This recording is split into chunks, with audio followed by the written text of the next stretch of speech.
전 세계에서 가장 빠르게 소멸될 것으로 전망되는 국가가 어딘지 아십니까? 바로 대한민국, 우리나라입니다. 그래서 MBN이 미래 세대를 위협하는 인구 감소에 대해 연속 보도를 해드리려고 합니다. 그 첫 번째로 2002년생이 겪을 미래는 어떤 모습일지 강세영 기자가 예측해봤습니다.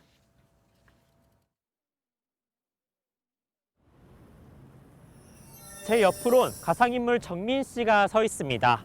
나이는 2002년생, 올해로 21살로 지방의 한 국립대학교에 다니고 있습니다. 정민 씨는 기성세대가 살았던 삶과 전혀 다른 모습의 삶을 살 것으로 전망되는데요. 그럼 지금부터 정민 씨의 삶을 한번 그려보도록 하겠습니다. 2018년 고등학교에 입학했던 경민 씨. 한 반의 인원은 26명, 80년대 생에 비해 16명이 넘게 적었습니다. 인구 감소의 여파는 대학교에서도 이어졌습니다.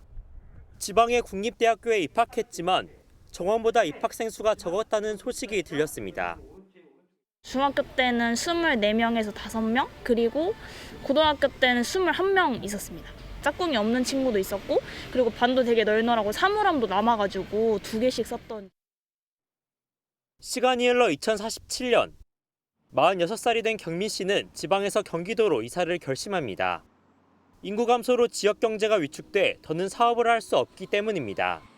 이 시기 전국 229개 모든 시군구가 소멸 위험 단계에 들어가고, 이 가운데 서울과 경기, 일부 광역시를 제외하고 전국 68% 지자체가 소멸 고위험 단계에 진입합니다.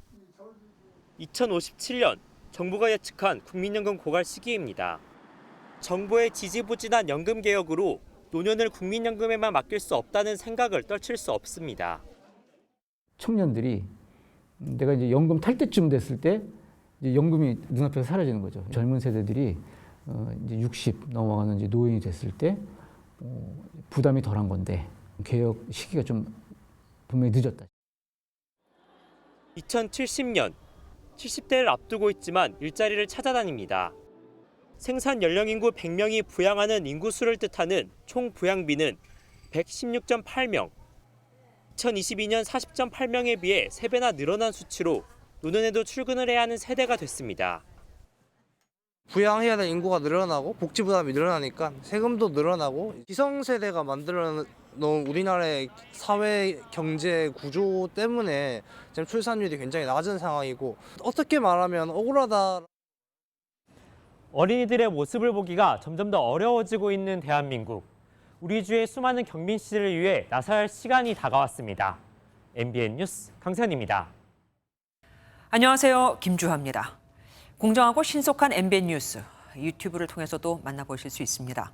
특히 더 많은 뉴스와 라이브를 보고 싶으시다면 오른쪽을 눌러서 구독하시면 됩니다. 어렵지 않죠?